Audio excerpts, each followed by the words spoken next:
ఇవన్నీ ఉన్నాయి నాకు తెలుసు. మీరు అప్పుడే మీరు ఇంప్లిమెంట్ అంటే వాటికి చాలా బాగుండేది.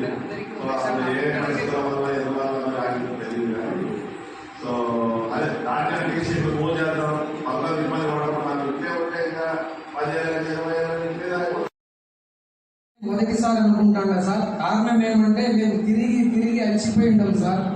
ఈ ఇష్యూ మీద ఇక్కడ నుండి రాజంపేట సబ్ డివిజన్లో ఉండేప్పుడు ఆర్టీఓ సార్ దృష్టికి కానివ్వండి, అప్పుడుండి అధికారుల దృష్టికి కానివ్వండి, మేము ఎక్కడా కానీ అధికారులను కానివ్వండి, ప్రజలను కానివ్వండి, ఎవరిని ఎక్కడ ఇబ్బంది చేయలేదు సార్.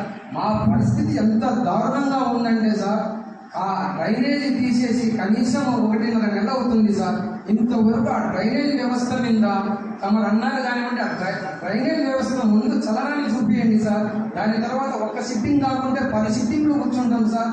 తమరు అధికారులు ఏ నిర్ణయం తీసుకున్నా కానీ అందరము కలిసికట్టుగా ఒక నిర్ణయానికి వస్తాము, అధికారులకు సహకరిస్తాం సార్. ముందు మాకు మేజర్ ఇష్యూ ఉండేది ఆ డ్రైనేజీలో ముందు అది పని చేపియండి సార్.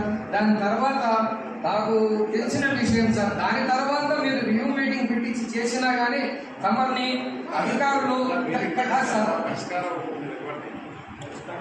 ఇప్పుడు అంటే పని జరిగే జరుగుతుంది. వర్షాల వల్ల కొంచెం ఇదైనా కానీ అది ఇక రైట్